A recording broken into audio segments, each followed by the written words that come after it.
मैंने बर्गर क्यों खाया। कोई प्रोटेस्टर अगर बर्गर खा ले, किसान अगर पिज्जा खा ले तो तुम्हें दिक्कत हो जाती है। प्रोटेस्ट में मैंने पहनी ना कलर्ड शर्ट में पहनूंगा। मतलब तुम मुझे इतना अकाउंटेबल होल्ड करते हो, मतलब ये कोई नौकरी है क्या ये प्रोटेस्टर होना? मैं नौकर हूं तुम्हारा, सुन लिया? ये नौकर नहीं है तुम्हारा, तुम लोग नौकर हो इसके। और इसे छोड़ो, अभिजीत दीपके जिसके दम पर ये सब हुआ, वो मार्च को पैदल लीड करने की जगह ट्रक की ट्रॉली में जाकर बैठ गया और वहां से कर रहा है, देखिए ये कर रहे हैं, देखिए वो कर रहे हैं। क्यों भाई, बाहर क्यों नहीं आया? ताकि लाठी ना लगे, लठना पड़े। और वो कौन है वो सौरभ दास और वो आशुतोष रांका, इनको 2 बजे बुलाया भाई जेपी नड्डा से मिलने के लिए।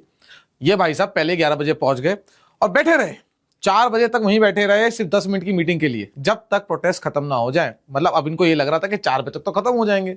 क्यों भाई? लाठी ना पड़े। और ये नचनिया, ये नचनिया, जब बारी आई असली प्रोटेस्ट की तो ये घूम रहा है, बर्गर खा रहा है, कोई सवाल पूछ ले तो उसे क्लाउन बता देगा और बाद में इतना सा भी क्रिटिसिज्म नहीं झेल पाएगा ये, और ना इससे झेला जा रहा है। और ये रेवोल्यूशन लाएंगे। या तुम लोगों के पास फिर वो मौका था जो कभी केजरीवाल के पास आया था, देश को फिर एक नई लीडरशिप मिल सकती थी, लेकिन तुमने मजाक बनाकर रख दिया। तो चलिए आज की इस वीडियो में यही बात करेंगे कि जो ये लोग रेवोल्यूशन लाने वाले थे वो खुद तो पीछे हो गए, है ना, और अपना पॉलिटिकल करियर चमकाने के लिए दूसरों के बच्चों को कैसे आगे कर दिया। नमस्कार दोस्तों, मेरा नाम है करण शर्मा और आप लोग देख रहे हैं मेरी नजर से।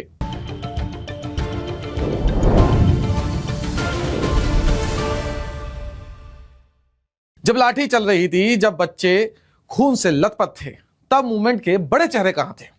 यह सवाल आज पूछना जरूरी है, क्योंकि जो बच्चे दिल्ली तक पहुंचे, जिन्होंने अपनी मां को बोला मुझे मम्मी जाना है, ये मेरा हक है, उन्होंने अपना सर फुड़वाया, और जो उनको यहां बुला के लाए वो पीछे रह गए। देखिए, मैं उस बारे में बात नहीं करूंगा कि ये विजुअल आए वो विजुअल आए, आपने सब देख लिया होगा, पुलिस वालों को भी चोटें आई हैं, बच्चों को भी चोटें आई हैं। इसमें क्या आपका एक टेक है वो आप ही रखिएगा। मेरा सवाल इस वीडियो में यही होगा, जो मेन लीडरशिप थी, जो इसको लीड कर रही थी, वो थी कहां?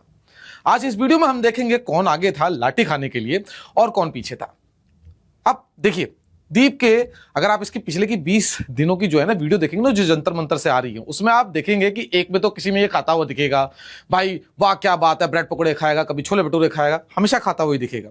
दूसरी इसकी वो वीडियो आपको देखने को मिलेंगी जिसमें पुलिस वालों से लड़ रहा होता है, और तीसरी वो वीडियो आपको मिलेंगी जिसमें कोई इससे सवाल पूछ दे तो इसको गोदी मीडिया कह देता है, और किसी मीडिया वाले ने अगर मतलब भाई कुछ और भी पूछ लिया कि भाई तेरे जो 22 मिलियन फॉलोअर्स थे उसमें से 0.1% भी इस आंदोलन का हिस्सा क्यों नहीं है, उस 22 मिलियन में वांगचुक के अगर 1 मिलियन और विजेता दहिया जो है उसके भी, भाई देखिए उसके भी जोड़ दीजिए, जो छोटे मोटे फॉलोअर्स हैं, तो क्रांति तो आनी चाहिए थी। और क्रांति देखिए आ भी रही थी। जो हमने कल के प्रोटेस्ट देखे, हमने लिटरली 18 से 19 सालों में ऐसे प्रोटेस्ट नहीं देखे। बहुत अच्छा मौका था इनके पास। लेकिन अभिजीत दीप के ये बंदा तो इंडेफिनाइट हंगर स्ट्राइक पर था भाई, 2 दिन नहीं झेल पाया। 2 दिन में कहता मैं मेरे बस की नहीं है, 2 दिन में तो इसने अपनी हंगर स्ट्राइक खत्म कर दी। अरे यार 2 दिन छोड़ो, जिस दिन इसने डिक्लेयर किया था उस दिन तो सुबह ठूस कर आया ही होगा ना, ये रेवोल्यूशन लाएंगे। और छोड़ो यार, देखो भाई होता है, हर किसी की अपनी लिमिट होती है, कोई भूखा रह पाता है, कोई भूखा नहीं रह पाता। और एक चीज मुझे अच्छी लगी थी, इसने क्लियरली बोला था कि मैं भूखा नहीं रह सकता, मेरे को चक्कर आने लगता है, मैं भूखा नहीं रह सकता। लेकिन मेरे भाई रेवोल्यूशन लाने वाला था ना, तो जब रेवोल्यूशन लाने की बात हुई तो ट्रक में जाकर क्यों बैठ गया और बच्चों और पुलिस को एक दूसरे के साथ भिड़ने के लिए आगे कर दिया? जब सोनम वांगचुक को उठा के ले जाया गया, तब दीप के बहुत कन्वीनियंटली एक रैंडम दोस्त के घर जाकर ब्रश करने चला गया। विजेता दहिया रंग बिरंगे कपड़ों में 4-5 घंटे एक रेस्टोरेंट में बैठा रहा, फोन देखता रहा। जब किसी ने पकड़ लिया मेट्रो स्टेशन पर, किसी ने पूछ लिया कि भाई आपके नाम पे तो हम सारे के सारे रेवोल्यूशन करने जा रहे हैं, आपके ऊपर ही तो, आपको तो हमने लीडर माना था। आप मुझे बताइए सिंपल, आप क्यों नहीं गए? मैं जंतर मंतर पे भी आज क्यों नहीं गया? आप यहाँ क्यों घूम रहे हैं? मुझे ये तो बताइए। वहाँ सब लाठी खा रहे हैं और आप यहाँ घूम रहे हो। अगर वो तेरे अपने होते, अगर तेरे अंदर उनकी भी ममता होती तो तू वहां पर होता, तू यहाँ पे नहीं होता। तो आप प्रोटेस्ट में क्यों नहीं हो? तो भाई एक शब्द नहीं बोल पाते। और वो सौरभ दास और आशुतोष रांका, भाई इनको तो 2 बजे बुलाया गया था। ये 11 बजे जाके नड्डा के रेजिडेंट में आराम से एसी का मजा लेते हैं, 4 बजे तक सिर्फ 10 मिनट की मीटिंग के लिए। अब जब तक प्रोटेस्ट खत्म ना हो जाए, दिमाग देखिए इनका कितना चल रहा है। इनमें से जितने भी मेन लीडरशिप थी, आप इनको देख लीजिए, इनमें से किसी ने भी डंडे नहीं खाए, लठ नहीं खाया। मतलब बच्चों को बुलाया किसने? तुमने। संसद चलो मार्च का कॉल किसने दिया? तुमने दिल्ली पुलिस ने पहले ही मार्च और पब्लिक असेंबली को डेजिग्नेटेड जोन्स के बाहर प्रोहिबिट कर दिया था। संडे को हजारों लोग जंतर मंतर पहुंचे मंडे के मार्च की तैयारी में। बस कॉल दे दिया जंतर मंतर से पार्लियामेंट तक का, ना कोई प्लानिंग ना कुछ डिसाइड करना, जैसे भंडारे में खाने बैठ जाते हो वैसा ही कल का प्रोटेस्ट भी बनता मुझे दिखा। अरे तुम लोगों से ज्यादा तो इस देश की मेन लीडरशिप सड़कों पे दिखी मुझे। अब इनकी ऑडेसिटी तो देखो, खुद तो सारे गायब थे लेकिन इवनिंग तक जितनी भी मेन लीडरशिप है, दीप के राणा दास, वांगचुक जी की वाइफ, सारे केरला हाउस के पास आ गए और सिट इन कंटिन्यू करते दिखे। सीजीपी ने एलिगेशन लगाई कि वांगचुक की वाइफ को धक्का दिया गया। पुलिस ने इस क्लेम को कंप्लीटली फॉल्स और मिसलीडिंग भी बता दिया। अब सवाल यह है, जब एक्चुअल क्लैश हो रहा था तब ये लोग साइड पे कहां थे भाई? मुझे तो दिखे नहीं। जब धूल बैठ गई तब कैमरे के सामने आ गए।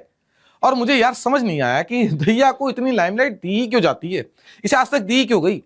पीछे बेचारे सोनम वांगचुक भूखे बैठे हुए हैं, ये स्टेज पे डांस कर रहा है। और चलो यार डांस भी कर रहा है, वो भी इतना बुरा डांस करता है कि उल्टी आ जाए। इससे हिंदू आस्था का अपमान करवा लो, फालतू का जितना भी ज्ञान है इससे दिलवा लो, फालतू की इससे जितनी बकवास है वो करवा लो, इससे खुद को अंबानी से कंपेयर करवा लो। और अब इसकी ऑडेसिटी देखो, जब क्रिटिसिज्म हुआ जिस चीज को लेकर हुआ उसी को रेप्लिकेट करके बोलता है तुम्हारा नौकर हूं क्या? मतलब तुम मुझे इतना अकाउंटेबल होल्ड करते हो, मतलब ये कोई नौकरी है क्या ये प्रोटेस्टर होना? इसके बाद भी इसे सपोर्ट मिलता है तो भाई गजब ही रहेगा।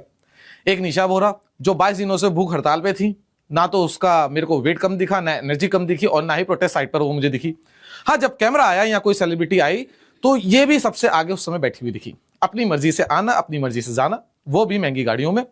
असली मूवमेंट इन बच्चों का था जिन्होंने लाठियां खाई। ये लीडरशिप सिर्फ नाम के लिए थी।